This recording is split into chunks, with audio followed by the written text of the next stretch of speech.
First time that I started to remember was when I was 11, 12 years old. I don't know exactly, but was that age. And I started to, it was history class at school. I was in school in Argentina.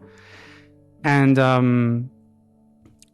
the teacher gave us a paper with ancient civilizations, 3000 BC and so on, origin of Egypt and that.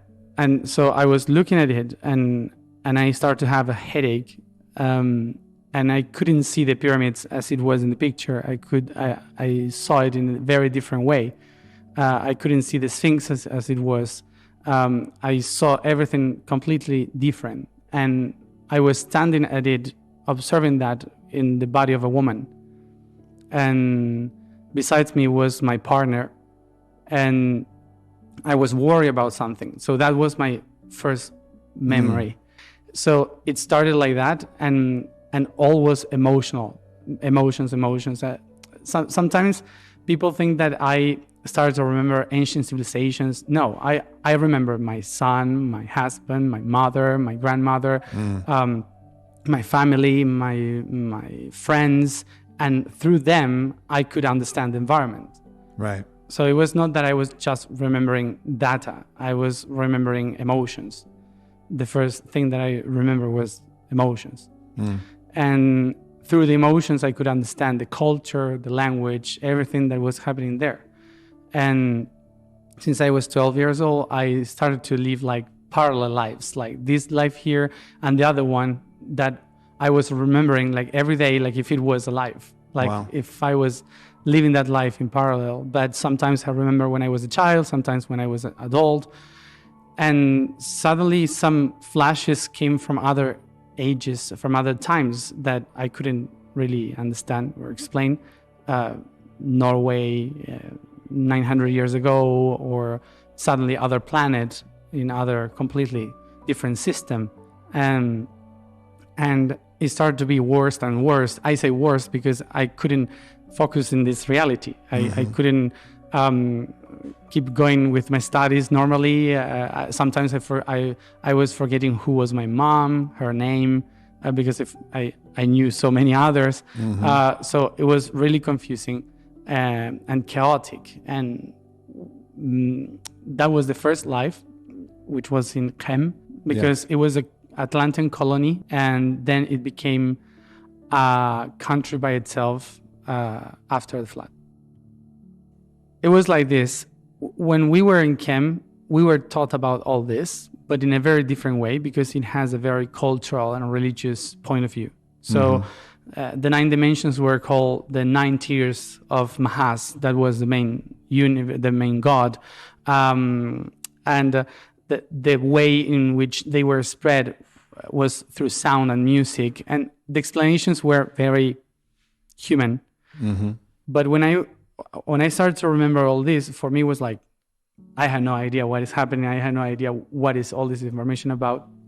And when I was 16 years old in this life, I was so lost, so scared, that suddenly I start to feel my higher self coming inside the room, and everything started to change. And he said his name, his vibration, and touched my third eye. And in that moment, I could feel the dimensions. The first thing as a concept that we have to understand about dimension is that dimension means 2 measurements, 2 measures. That's the word dimensions. D from Latin, 2. And mention, which is measure in Latin. So this means 2 ways of measure one thing. That's a dimension. Meaning that only one thing split in 2. So now you have 2 points of view of the same thing. So a dimension basically is different perspectives, or at least 2 different perspectives of only one thing. Meaning that every dimension is not separate from the other, but it's a different measurement of only one thing. So we usually say this is the third dimension, and there is a fourth dimension, and there is a fifth dimension. So we have to leave the third dimension in order to leave the fourth or the fifth. But it's not like that. It doesn't work like that. A dimension is basically like staring at the world. You have the planet and the states here where we are watching it towards one dimension.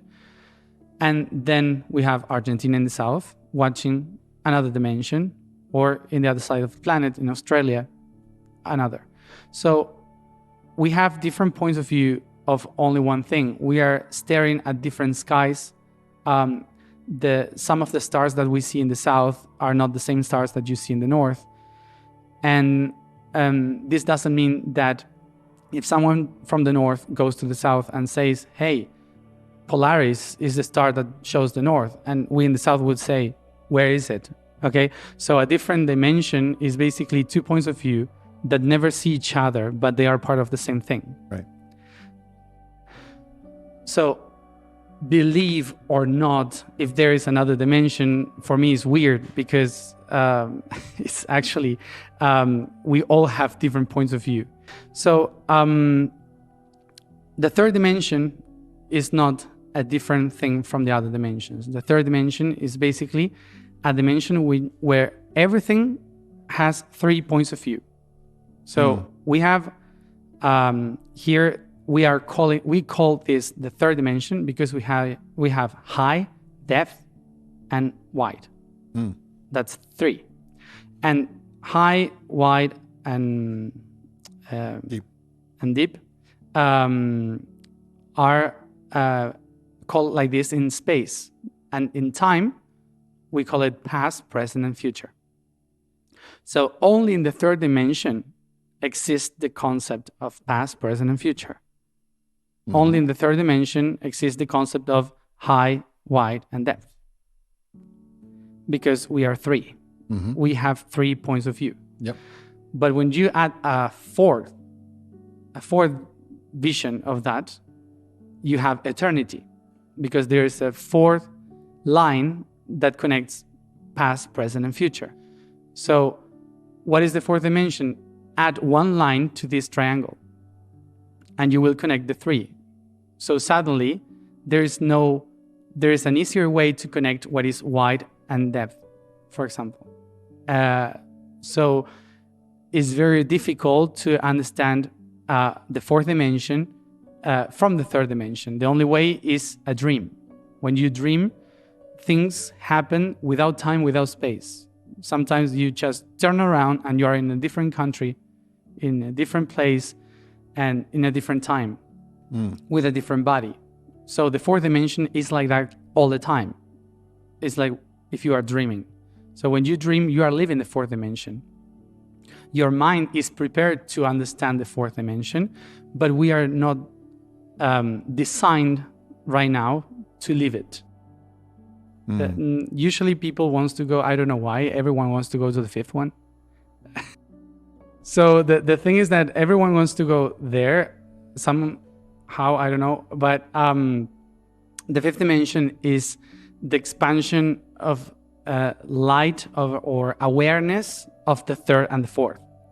So you cannot be in the fifth dimension if you don't enjoy the other two. So it's impossible. But that's how it works, because the fifth dimension is the awareness of every vibration and light of your molecules in this body. So if you don't feel your body completely aware, you will not feel the awareness of the fifth dimension. That's why enlightenment is not going to the sky, is to shine. That's ascension is another thing, is another completely thing. So to go to the fifth dimension, you have to shine from the third and to understand every possibility that you have in the fourth. So, which is the time and all the things that you are in the third dimension. For example, third dimension is this, as I said, wide, depth, and wide, height, past, present, and future. So when you are in the fourth dimension, for the fourth dimension, you are not anymore your body here and now. You are the first cell, you are a reptile from millions of years ago, you were a fish, you were a dinosaur, the same herd. Yeah. So the thing is that you were many things, and your water was in many trees through thousands of years, were in rivers, in the ocean, and then they end up being your blood, every drop of water. So you were so many things that in the fourth dimension, you can access to the data that your cells had about all that. All your evolution through millions of years is encoded there in this body. So in the fourth dimension, you can feel it. You can be that, because there's no past, present, and future that you have to follow. You can go through all of them at the same time. There's no need to go up or down or make any effort in the fourth dimension, because going down, going up is the same, because there's no high, depth, and wide, no space. So what happened in the fifth dimension is when you locate yourself in the core of all that, see around and say, oh, this is all me. So I can feel, be, and become aware of all that. That's why the fifth dimension is called the dimension of the masters. But it's not because people that study a lot and they accomplish to escape the third dimension and all the matrix and all these kind of things, and they are free in the fifth dimension, guiding humanity to become whatever. No, they just realized that they were everything. So they accomplished to be in the fifth dimension because they simply are, and acknowledge that they are, that we are that cell, the drop of water, the leaf of the tree, that we are. It's like a circle. So 1 and 9, they touch each other, like if they are the same. So 1 is like the core, is like the center that cannot see everything, but can feel everything. Is within. The 1 is within, is the one that says, I don't understand, and I don't even care to understand. It's the one that says, I am. I am. And what is this? I am. What is that there? I am. The unity, the first dimension says, I am. Is the only thing that understands. I am. It's like Groot from... So the first dimension is like that. It's I am all the time. Goes to the center. And the ninth dimension is the one that knows I am, but can see what I am. I am this organ, I am this organ. This organ is connected to this organ. This time and this line time is this and that. And it can understand the whole. The unity, the first dimension, doesn't care. It's like a kid that says, yes, I am. I feel it. It's like the person that says, I can feel what you say, but I can't get any word what you're saying. You know? So the ninth dimension understands every word, why you are saying that, everything. And they touch each other because they are almost the same. So, but one is fully aware of everything that it is, and the other one just it is. So in between that idea is how everything emerges. So everything emerges from the first dimension, of course, because I am. So this I am has a dream. And the dream of the I am is in the eighth dimension, which is everything is possible. Everything is there. So many things. So that's the dream, the great dream where all the timelines, everything could exist there. So the I am in the first dimension, when it sees the dream of the eighth dimension, that everything is possible, the image is like you have one dot, which is the I am, and then it creates the infinite, which is the 8. So you see infinity the 8, symbol, you see how from the 1 you can go to the 8th dimension. So it's like infinite. Everything is there. Everything is possible. 8th dimension. So then you say, oh, I am this dream. I can feel that dream, that everything is possible. And you become the 7th dimension. 7th dimension is when you not only perceive and see, but you feel what you are able to be in the seventh dimension. That's why is the dimension of enlightenment, is where you irradiate everything that you are. You say, wow, I feel it. I know that I can do something with this. So from the first one you go to the eighth. The eighth says, oh, this is what I can be. Seventh dimension, oh, I feel it. I am that. Wow, incredible. But what can I do with this? Sixth dimension, oh, I can create. I can do stuff. And when you do stuff, you learn. So you become aware of what you've done. Fifth dimension is like, oh, now I get it. I understand everything. And I know that I can do this forever. Fourth dimension, I can change and create these things and these shapes forever. But where can I experience? Because I'm not experiencing what I can create. So third dimension. The third dimension is, okay, I will get inside the system that I create. I will become that in order to exist. But the only way to do it is to separate my parts, because I am so huge that I cannot experience all together. I have to divide myself in many. So people, realms, and blah, blah, blah, all the things. Third dimension. The only way I can do it is through polarity. And because of this polarity, second dimension, is that I can create a third one, first dimension again.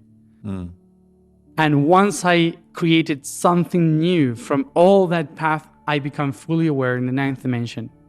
I describe being in the fifth dimension like being an electron inside a cable. It seems weird, but it's the most incredible feeling.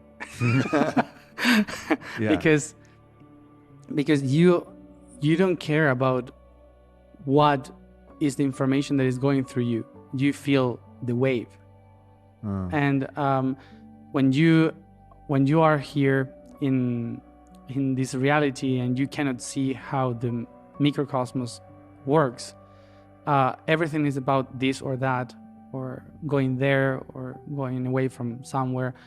It's normal for this dimension, because in this dimension we are meant to do that, to experience, because here we polarize things in order to create things.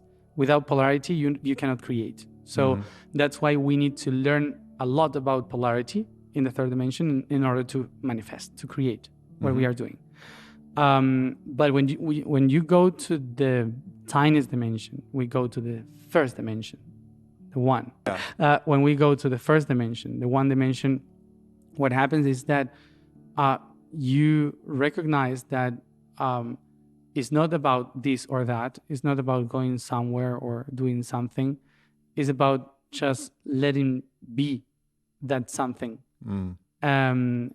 become that, and without the judgment or the discernment of this or that, because there's no second dimension.